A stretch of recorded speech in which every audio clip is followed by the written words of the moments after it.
Tenemos ya con nosotros en el set de televisión de Economía para Todos a Mauro Gutiérrez, él es presidente ejecutivo de SUNAS, la superintendencia justamente que se aboca a fiscalizar, evaluar y tener bastante cuidado con este sector. Señor Gutiérrez, ¿cómo está? Bienvenido a Economía para Todos. Valeria, muy buenas tardes y buenas tardes a todos los televidentes. A ver, en principio quisiera su opinión, señor Gutiérrez, sobre estas declaraciones que ha dado la ministra Jania Pérez de Cuéllar sobre el tema de Sedapal. Bueno, en primer lugar, es saludable que hayan medidas para mejorar la productividad en general de todas las empresas prestadoras de servicios de saneamiento. Sedapal es una empresa que pertenece a FONAFE, sin embargo, las otras empresas son de naturaleza municipal, ¿no? Y evidentemente cualquier mejora en la eficiencia de las empresas va en la línea de una mejora en el cierre de la cobertura que justamente afecta a millones de peruanos. Y es importante justamente que se empiece a evaluar si las personas que ocupan estos cargos importantes en Sedapal y demás tengan pues los cartones y el perfil que se requiere, ¿no? Es relevante el tema de la profesionalización. Ya el reglamento de la ley establece condiciones para ser director de cualquier empresa prestadora, ¿no? Tanto el caso de Sedapal, que pertenece a FONAFE, como había mencionado, como las empresas de naturaleza municipal. Hay requisitos mínimos que tienen que ver con la experiencia que tiene que tener cada uno de los directores, ¿no? Y tiene que tener experiencia en el sector. Evidentemente, y siempre lo hemos señalado, el agua es un recurso tan importante que tiene que ser gestionado de una manera profesional. Y de hecho fue la preocupación que tuvieron muchas familias y también imaginamos en algunos sectores de la prensa en plena pandemia, ¿no? Porque el cuidado principal que se le pedía a las familias para protegerse era lavarse constantemente la mano, pero irónicamente pues el país o muchos hogares no tenían acceso a agua. Y quería justo entrar a este tema ya de lleno, señor Gutiérrez. ¿Cuál es la cobertura actualmente de agua por parte de los hogares? Quisiera tener esa diferencia en Lima y en las regiones. Bueno, para empezar creo que has tocado un aspecto central. El agua fue la primera barrera de defensa contra el COVID. Incluso una investigación que desarrollamos en la SUNAS demostraba que las personas que tenían acceso al agua tenían 25% menos de probabilidad de contagiarse de COVID. Claro. Por tanto, el agua no solo es un tema de facilidad para el aseo, es un tema crítico que está vinculado a la vida y a la salud, ¿no? A nivel nacional, se han generado mejoras importantes en la cobertura. En promedio estamos en el ámbito urbano, estamos en el orden del 96% de cobertura, pero sin embargo cuando miramos estos avances en el ámbito rural, todavía estos porcentajes están en niveles en alrededor del 75%. Ajá, es decir, en la zona rural, 7 de cada... Aproximadamente 8 de cada 10 personas tiene el acceso, está conectado a la red pública de agua. Pero solo para mencionar, y este es un aspecto importante, los porcentajes nos pueden engañar, ¿no?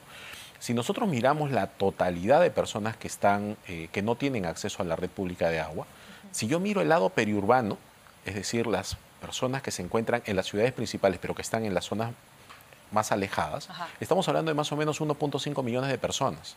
Y en el ámbito rural, 1.6. Si bien es cierto, el porcentaje es mucho mayor de cobertura en el ámbito urbano, por el tamaño de las ciudades, el número total de personas es casi tan grande como la cantidad de personas que están en el sector rural que no tienen agua. Por tanto, no podemos perder de foco que también el sector periurbano es un sector relevante para poder lograr el cierre de brechas. ¿Qué significa que 8 de cada 10 peruanos que viven en zonas rurales de nuestro país, solamente 8 de cada 10 tengan acceso a la red pública de agua? Bueno, hay un riesgo en términos del aprovisionamiento del agua, ¿no? Evidentemente, como bien ha señalado, tener agua segura, agua con cloración, aumenta tus defensas contra la posibilidad de un conjunto de enfermedades, entre ellas, por ejemplo, las diarreas. Y esto, a su vez, es un gatillador de la desnutrición crónica infantil. Por tanto, el agua potable, y este es un llamado también en términos de la relevancia que se le tiene que dar al cierre de las brechas, el agua tiene efectos multiplicadores y externalidades significativas sobre otros elementos que son relevantes para el desarrollo humano. La salud, por ejemplo, como ya te mencionaba, un niño que no tiene acceso al agua está más expuesto a la desnutrición crónica infantil, pero también en la educación, porque niños o colegios que no tienen agua suficiente tienen el riesgo, o por lo menos hemos encontrado también evidencia, que disminuye su concentración y rendimiento académico, ¿no? Entonces, y ese es un aspecto que a veces es cierto, en los últimos años, en los últimos 10, 15 años, el presupuesto público ha crecido, ¿no? En cantidad, en recursos. Sin embargo, en proporción, en el sector saneamiento, este nivel no ha cambiado. Ha cambiado en educación, que es un elemento central, ha cambiado en salud, pero hemos pasado una crisis, una epidemia, pero lamentablemente en términos de proporción todavía sigue siendo lo mismo. Si nosotros queremos ver la importancia de algo, eso se refleja claramente en el presupuesto asignado. Pero esto es una tarea tanto en inversión pública, pero también es un tema en la responsabilidad que tenemos los ciudadanos en valorar y pagar por el agua. Ahora, ¿cuántos peruanos en estos momentos tienen agua por horas?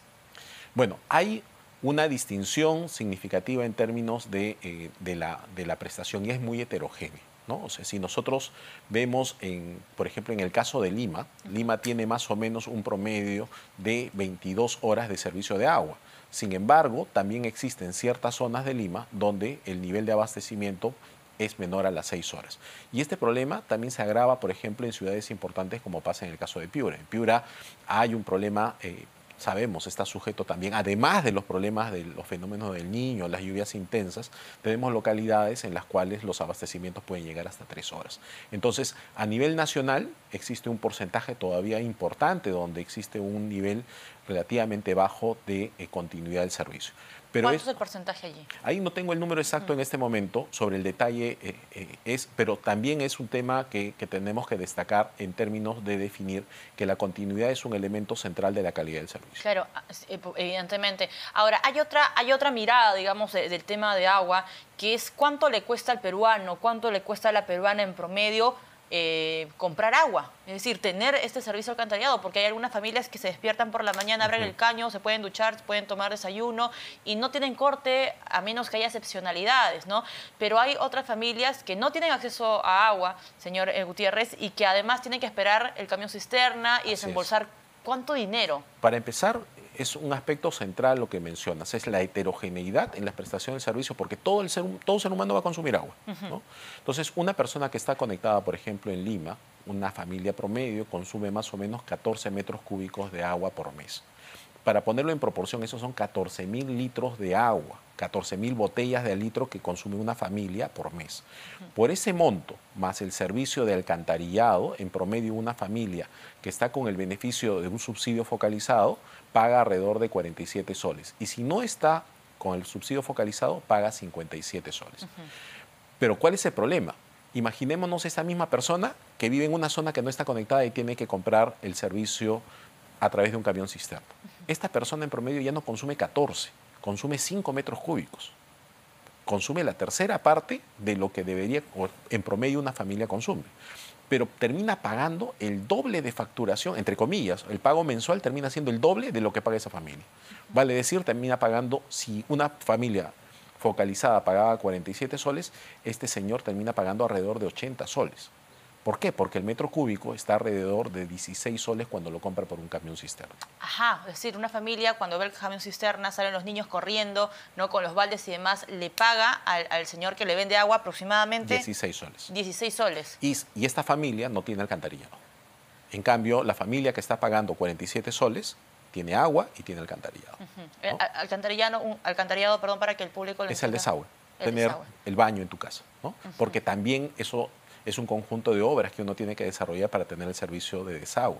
A veces no nos prestamos atención y pensamos que todo es agua, pero para empezar tenemos que tratar el agua, se requiere cloración para que llegue el agua, pero también nosotros generamos aguas grises y aguas negras, que las destinamos a través de los baños, ¿no? Pero esta agua también, primero, se tiene que existir toda una red para la recolección, que son inversiones importantes, pero además esa agua tiene que ir a un sistema de tratamiento, plantas de tratamiento de agua residual, porque no se pueden nosotros cuando pagamos el recibo. Tenemos que pagar, ¿no? Entonces una persona termina pagando 47 o 57 soles en Lima, pagando 14 metros cúbicos de agua con todos estos servicios. En cambio, una persona que está en una zona que no está conectada paga alrededor de 80 soles y consume la tercera parte. Y este pago que hacemos de aproximadamente, 47 soles al mes, ¿es el más bajo a nivel América Latina? Es decir, Perú paga la menor cantidad por metro cúbico de agua en la región de América Latina. Si nosotros comparamos los pagos que se realizan en otros países como Montevideo, Bogotá, Santiago, el pago que tendría que hacer alguien que está pagando alrededor de 57 soles, que ya no tiene subsidio, termina subiendo, estaría pagando alrededor de 77 soles. Es decir, 20 soles más tendría que pagar respecto a lo que está pagando. Esto en términos de proporción estamos hablando de que tendría que pagar alrededor de un 40% más. Ahora, ese tema del pago con subsidio o sin subsidio, ¿cuál es el porcentaje? Es decir, la mayoría de familias en nuestro país que cuentan con agua y desagüe, señor Gutiérrez, ¿lo hacen a través de, o sea, lo hacen sin subsidio o con subsidio? Tenemos dos tipos de subsidio. En la regulación de agua existe lo que se conoce como subsidio cruzado, el primer lugar, y es que existe un subsidio entre categorías, ¿no? El subsidio de la categoría doméstica, social, ¿no?, termina pagando en promedio por debajo del costo medio, mientras que la tarifa comercial y la industrial y la estatal está por encima. Entonces hay, en primer lugar, un subsidio entre categorías. Pero dentro de la categoría doméstica residencial existe a su vez una subdivisión dependiendo del CIFO, de la focalización que se ha realizado con los mapas de pobreza. Entonces a las familias más pobres se le adiciona un factor adicional, como pasa en este caso, ¿no?, para tener un pago menor, ¿no? Entonces, ahí se hace entonces una persona que yo cuando mencionaba estos 47 soles tiene dos tipos de subsidio. Uno de subsidio entre categorías por ser residencial, pero al mismo tiempo tiene un subsidio, si estoy en zonas de pobreza, tengo ese diferencial que es equivalente a estos 10 soles. ¿Y el grueso de los peruanos está en este grupo con subsidios? Primero en el residencial, ¿no?, un grupo importante de la población está en este grupo, o sea, tiene subsidio cruzado, y el focalizado sí es uno mucho más específico porque está destinado a zonas en situación de pobreza. Y este grupo está en función del porcentaje de personas en situación de pobreza y pobreza extrema. Ahora, en el tema, por ejemplo, de colegios, ¿usted tiene el consumo promedio de agua en los colegios? Sí, más o menos un colegio consume más de 1000 metros cúbicos por mes. ¿Un colegio promedio? Un colegio promedio tiene un consumo aproximadamente de 1100, de 151 metros cúbicos de agua y una facturación promedio de 1100 soles. Solamente en agua 1100 soles. Pero no todos los colegios tienen acceso a agua, ¿no? Hay una brecha ahí que mencionaba el ministro de Educación, me parece, de invertir 152.000 millones de soles para poder cerrar esas brechas. Ahora, es muy importante lo que mencionas nuevamente. Un punto en el cual tenemos una alta concentración de la población infantil. Recordemos que a nivel nacional, más o menos, estamos hablando, en Lima tenemos como 200.000 niños que no tienen acceso al agua, y a nivel nacional estamos hablando de una cantidad de aproximadamente 800.000 niños menores de 12 años que están en zonas donde no tienen red. Y estos colegios, todos los colegios van a tener de algún grado un acceso al agua. El problema es la continuidad. Pero ese es otro elemento importante sobre el que podemos discutir mucho. Hace muy poco hemos tenido un evento en el que discutíamos los efectos que tiene la continuidad en la seguridad del agua. Y lo menciono porque el agua, en el caso de Lima, por ejemplo, llega el agua al colegio con un nivel de cloración suficiente. ¿Y en regiones? Este estudio estuvo concentrado en Lima. ¿Ya? Pero en Lima se encontró que en casi todos los casos el nivel de cloración era el adecuado hasta el punto de puerta, digamos, del colegio. Cuando entraba dentro del colegio, y ahí tenemos las cisternas, los tanques, las tuberías, esto conllevaba que el nivel de cloro bajaba drásticamente. Y la explicación de esto es, primero, continuidad, y la segunda, el mantenimiento. Y eso a veces nos olvidamos de eso. Le decimos, puede ser que el agua no tenga la cloración. No, puede ser que la responsabilidad no sea de la EPS, porque se monitorea los niveles de cloración, sino que a la interna nos olvidamos la calidad y el nivel de cuidado que tenemos con las instalaciones internas. Y en los colegios es crítico. Solamente quiero cerrar con una pregunta, señor Gutiérrez. CEDAPAL había anunciado que este año y el otro no iba a subir la tarifa, el precio del recibo de agua. ¿Es cierto esto? En el año 2021 se estableció el estudio tarifario, y en ese estudio se estableció que en el año 2024 se iba a producir un incremento. Pero este no. Este año no. ¿El 2024? 2024, en función del cumplimiento de las metas de gestión, hay un incremento previsto de alrededor de 8 puntos porcentuales. O sea, sí va a subir el recibo de agua el 2024. Y va a depender del nivel de cumplimiento de las metas que tenga CEDAPAL. Perfecto, perfecto. Muchísimas gracias. Mauro Gutiérrez estuvo con nosotros, señores, presidente ejecutivo de SUNASA. Hacemos una pausa y regresamos con más, por supuesto, en Economía para Todos.